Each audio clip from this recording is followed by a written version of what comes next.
In the last part we saw, Eleanor and Marcus activated a portal using the map and artifacts, leading to a celestial library containing infinite knowledge. Eleanor obtained a powerful tome but was forced to flee alone when masked pursuers attacked. Returning home, she grappled with her newfound responsibility while cryptic warnings hinted at looming danger. Trusting no one, she resolved to assemble allies to safeguard the tome's secrets.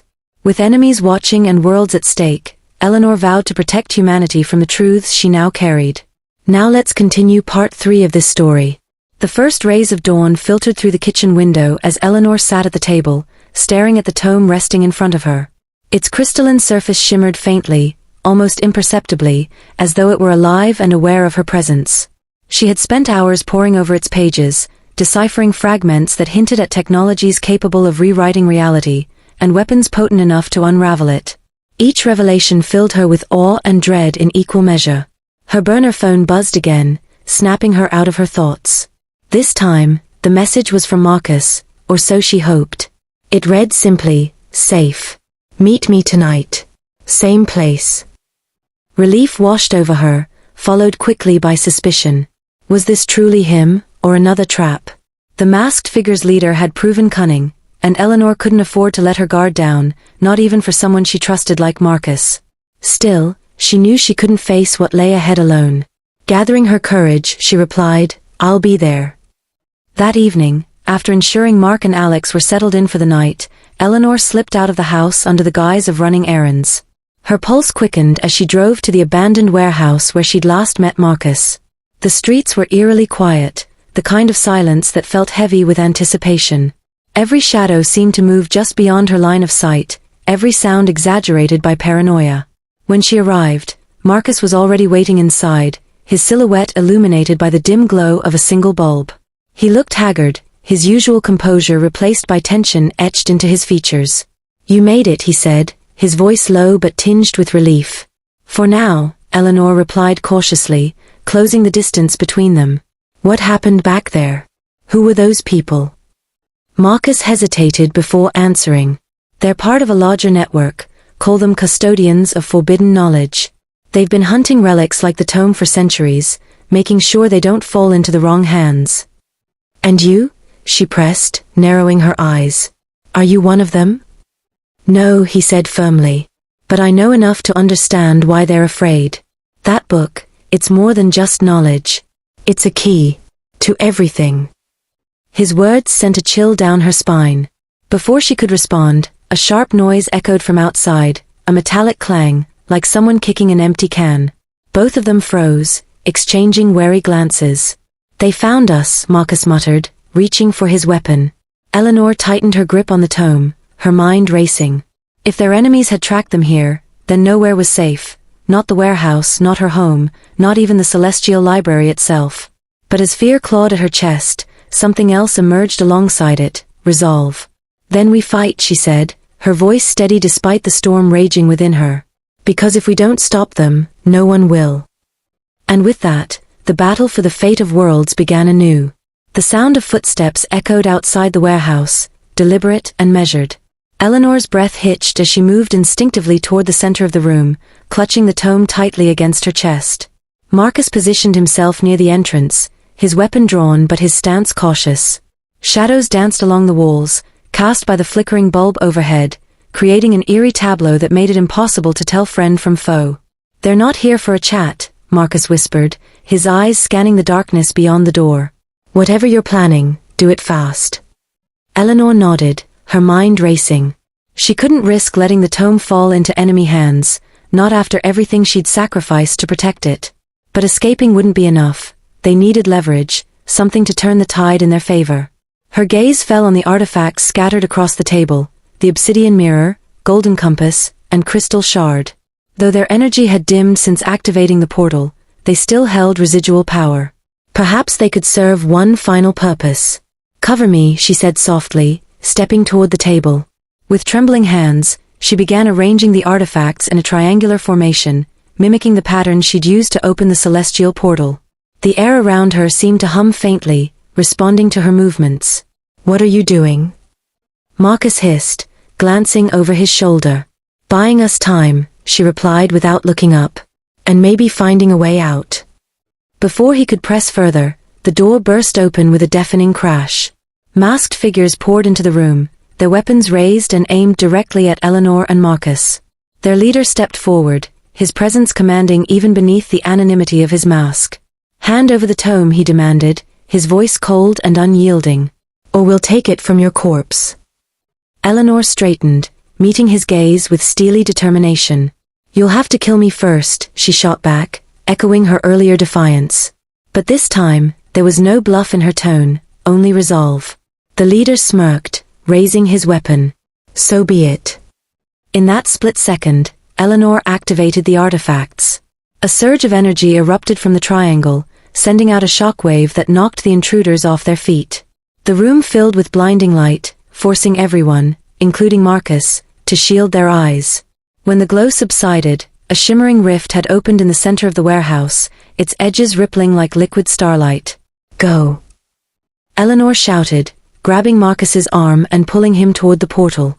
Without hesitation, they dove through the threshold, leaving the masked figures scrambling in their wake. On the other side, chaos reigned. They emerged into a realm unlike anything either of them had ever seen, a sprawling expanse of floating islands suspended in a vast glittering void. Bridges of translucent crystal connected the landmasses, while rivers of luminous liquid flowed upward, defying gravity. Above them, constellations shifted and rearranged themselves, forming patterns that pulsed with ancient meaning. "This isn't possible," Marcus stammered, staring wide-eyed at the surreal landscape. "Neither is half the stuff we've seen so far," Eleanor replied, her voice tinged with awe despite the urgency of their situation. "But here we are." As they took in their surroundings, a low rumble reverberated through the air, growing louder with each passing moment. Turning sharply, Eleanor spotted movement in the distance. Massive creatures resembling winged serpents soared gracefully between the islands, their scales reflecting the kaleidoscopic hues of the sky. For now, they seemed indifferent to the newcomers, but how long would that last? "We need shelter," Marcus said, snapping her attention back to the immediate danger. "Somewhere to regroup and figure out our next move." Eleanor nodded, scanning the nearest island. At its peak stood a structure carved into the rock face, its entrance flanked by towering statues of humanoid figures holding orbs of light. Something about the design felt familiar, as though it belonged to the same architects who had created the Celestial Library. "There," she said, pointing toward the structure. "Let's hope whatever's inside is friendly, or at least empty." They moved quickly, navigating narrow paths and precarious ledges until they reached the entrance. The doors slid open silently, revealing an interior bathed in soft, golden light. Intricate murals adorned the walls, depicting scenes of creation and destruction intertwined. In the center of the chamber stood another pedestal, similar to the one in the library, but instead of a book, it held a single glowing orb. Eleanor approached cautiously, her instinct screaming caution. As she reached out to touch the orb, a voice resonated throughout the chamber, deep and melodic yet devoid of gender or origin. "You seek refuge," it intoned. "Yet your arrival brings both salvation and peril." She froze, her hand hovering inches above the orb. "Who are you?" she asked, her voice steady despite the knot tightening in her stomach. "I am the Echo," the voice replied. "A fragment of the Keeper, bound to this place. You carry knowledge that spans realities, a burden few can bear. Speak your intent, and I will judge whether aid is warranted." Exchanging a glance with Marcus, Eleanor stepped forward, gripping the tome tightly. "I came here seeking answers," she began, choosing her words carefully. "Answers that could protect humanity, or destroy it. I don't know what lies ahead, but I won't let fear dictate my choices. If you can help me understand this power, I'll use it wisely." The orb pulsed brightly, its glow intensifying until it filled the entire chamber. When the light faded, the Echo spoke again, its tone softer but tinged with warning. "Your sincerity is commendable, but sincerity alone cannot shield you from the storm gathering on the horizon. Allies will rise, enemies will emerge, and sacrifices will demand payment. Will you endure?" Eleanor hesitated only briefly before nodding. "Yes. Whatever it takes." The orb dimmed, and the murals on the walls began to shift, revealing hidden compartments containing tools and relics unlike anything she'd ever seen. Among them was a map etched onto a crystalline tablet, showing pathways connecting not just worlds, but timelines. To navigate the tempest, you must trust those who share your cause, the echo advised. But beware, betrayal wears many faces. With that, the chamber fell silent, leaving Eleanor and Marcus alone amidst the treasures. As they examined the artifacts, Eleanor felt a renewed sense of purpose, and a gnawing awareness that the hardest battles were yet to come. Eleanor traced her fingers over the crystalline tablet, its surface cool and smooth beneath her touch. The map etched onto it glowed faintly, revealing routes that seemed to shift and rearrange themselves as she watched. Each pathway pulsed with a different hue, some bright and inviting, others dark and foreboding. It was as though the tablet itself were alive, responding to her thoughts and emotions. "What does it mean?" Marcus asked, peering over her shoulder. His voice betrayed a mix of fascination and unease. "It's not just a map," Eleanor murmured, her eyes narrowing in concentration. "It's possibilities, choices." She pointed to one of the brighter paths, which branched off into several smaller veins. "These must represent potential outcomes based on decisions we make, or don't make." Marcus frowned. "So this thing predicts the future?" "Not exactly," Eleanor replied. "More like it shows probabilities. But if we can read it right," her voice trailed off as realization dawned. "If we can navigate these timelines, maybe we can change what's coming."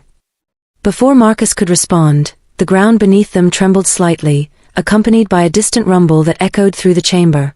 Outside, the winged serpents had begun circling closer, their movements no longer languid but purposeful. One of them let out a piercing cry, and Eleanor instinctively stepped back from the entrance. "They found us," Marcus said grimly, raising his weapon. "How long until they break through?" Eleanor glanced around the chamber, her mind racing. The relics scattered throughout the room, tools, weapons, and objects whose functions were unclear, might offer some defense, but against creatures of this scale, brute force wouldn't be enough.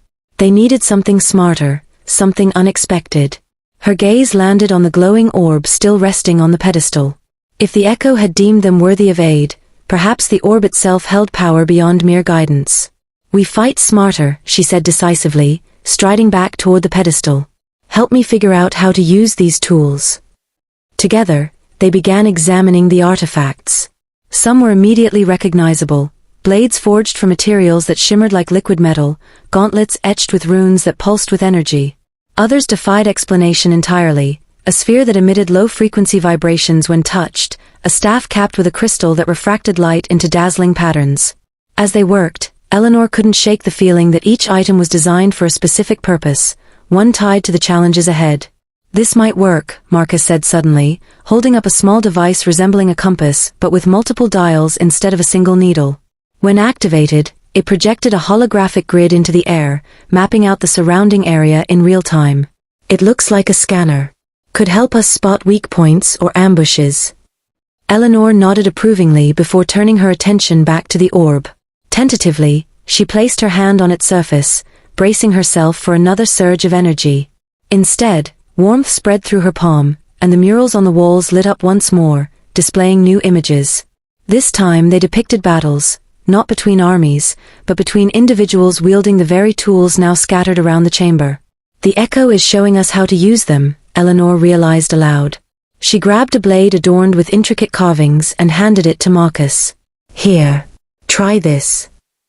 He hesitated, then nodded, gripping the hilt cautiously. The moment he did, the blade hummed softly, its edge glowing faintly blue. "What the hell?" he muttered, staring at it in disbelief. "You'll need it," Eleanor said firmly, grabbing a pair of gauntlets for herself. She slipped them on, feeling an immediate surge of strength course through her arms. Whatever technology, or magic, powered these relics, it responded directly to intent. The rumbling outside grew louder, punctuated by the sound of stone cracking under immense pressure. The winged serpents were testing the structure's integrity, and it wouldn't hold much longer. "We're running out of time," Marcus warned, moving toward the entrance. He positioned himself strategically, scanning the horizon for signs of movement. "Any ideas?" Eleanor's eyes darted between the map on the tablet and the array of relics. An idea began to form, risky but potentially effective. "We'll use the terrain to our advantage. Those bridges connecting the islands, they look fragile. If we can lure the creatures onto them." "And collapse them," Marcus finished, catching her drift. But how do we get them to follow us without getting ourselves killed first? For a brief moment, silence reigned. Eleanor and Marcus stood panting, their bodies trembling with adrenaline as they took stock of their surroundings. The immediate threat had been neutralized, but the cost of their victory became clear when Eleanor noticed a crack forming in the tablet surface. "The map," she whispered, horror creeping into her voice. "It's breaking." Sure enough, fissures spread rapidly across the crystalline surface, disrupting the glowing pathways. Within seconds, the tablet shattered completely, leaving only fragments that faded into nothingness. "What does that mean?" Marcus asked, his tone urgent. "It means we're on our own," Eleanor replied grimly. "No backup plans. No second chances." As if to emphasize her words, the chamber rumbled again, this time violently. Above them, the constellations shifted erratically, casting chaotic shadows across the landscape. Something was wrong, terribly wrong. "We need to move," Eleanor said, grabbing the remaining relics and stuffing them into a satchel. "This place isn't stable anymore." They exited the structure just in time to witness the skies above splitting open, revealing a swirling vortex reminiscent of the portal they'd used to arrive here. But unlike the controlled energy of the Celestial Library's gateway, this rift radiated raw, untamed power. From the vortex emerged figures clad in silver armor, their faces obscured by helmets etched with glowing sigils. They descended onto the floating islands with precision, their weapons humming with latent energy. At their head stood a woman whose presence commanded authority, her cloak billowing dramatically despite the lack of wind. "You've meddled with forces beyond your comprehension," she declared, her voice resonating like thunder. "Surrender the tome, or face annihilation." Eleanor tightened her grip on the satchel, her resolve hardening. "Who are you?" she demanded, stepping forward despite the overwhelming odds. "I am Commander Silra of the Temporal Wardens," the woman replied. "Guardians of the timeline. And you, Eleanor Grayson, have disrupted the balance of existence." Eleanor exchanged a glance with Marcus, who looked equally bewildered. "Balance? We didn't ask for any of this." "Intent matters little when consequences ripple across realities," Silra countered coldly. "Your actions have unleashed chaos upon the multiverse. Now, you will answer for it." Before either of them could react, the Wardens advanced, their weapons charging with blinding energy.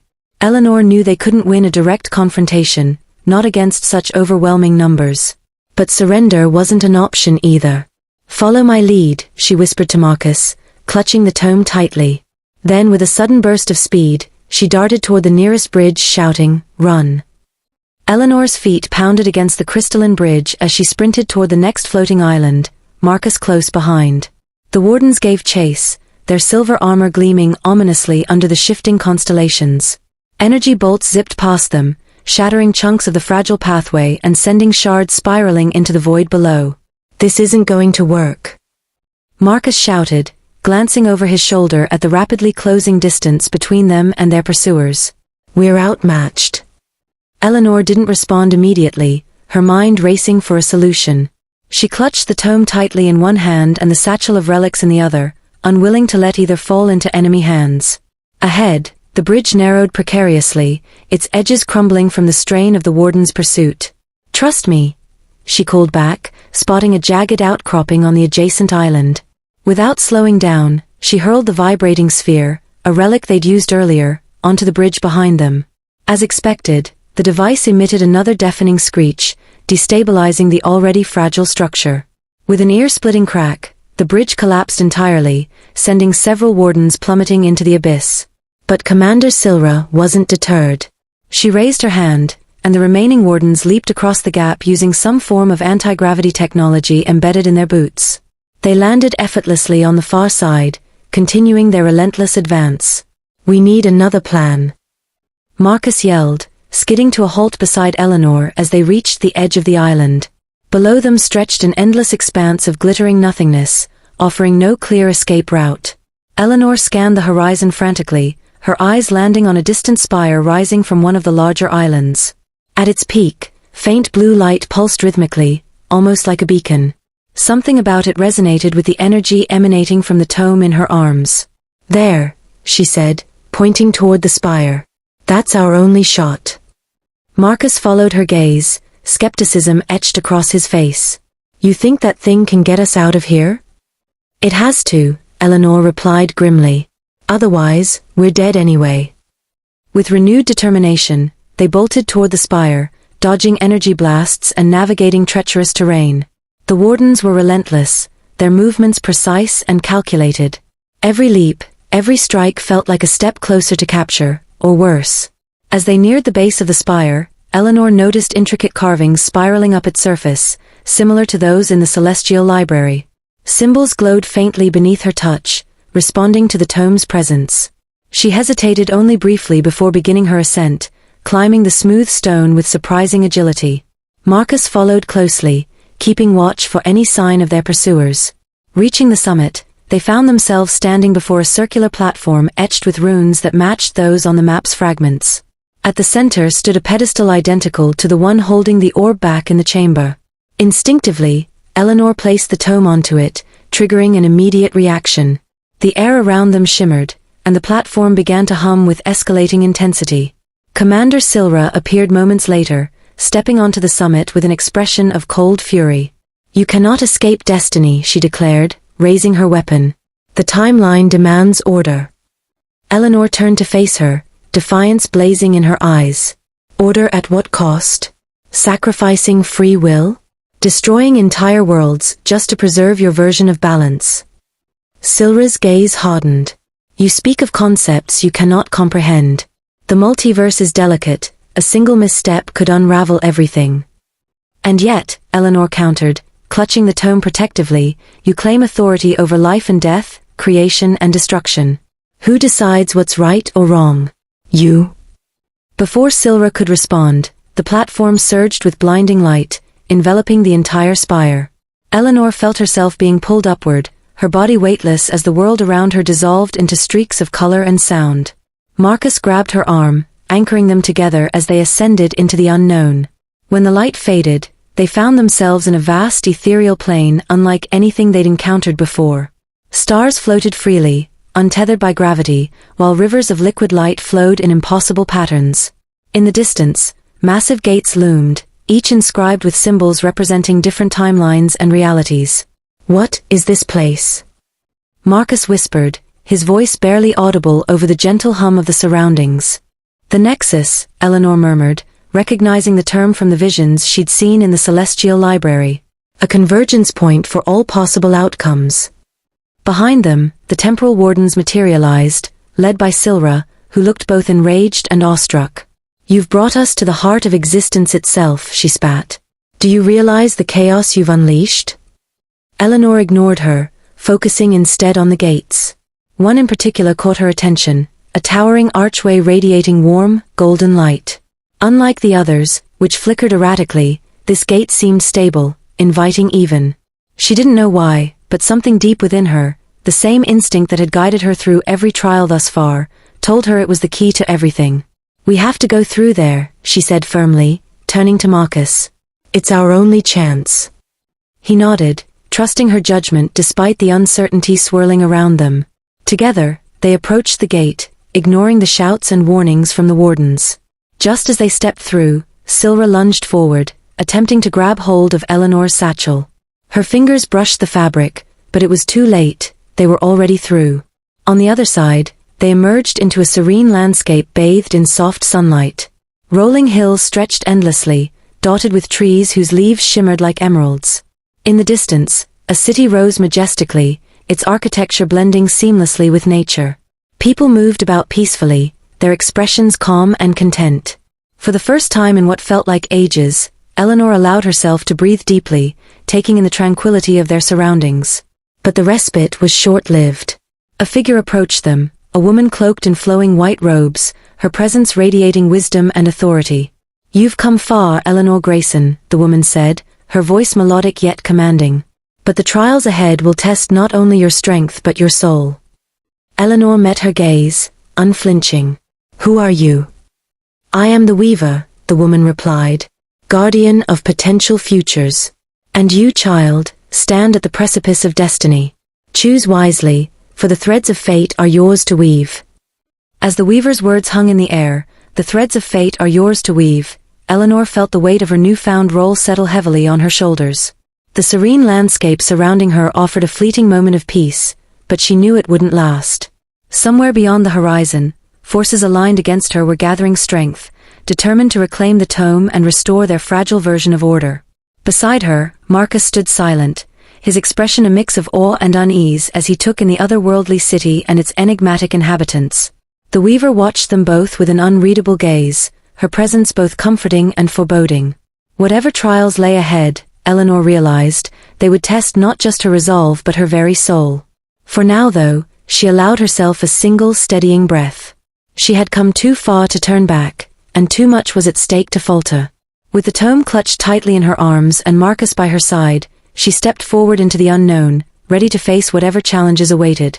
In the next chapter, Eleanor delves deeper into the mysteries of the Nexus, unraveling truths that could alter the course of existence itself. As alliances shift and enemies close in, she must decide whom to trust, and what kind of future she wants to create. With time running out and the temporal wardens hot on her trail, the battle for the multiverse reaches its crescendo. The threads of fate await.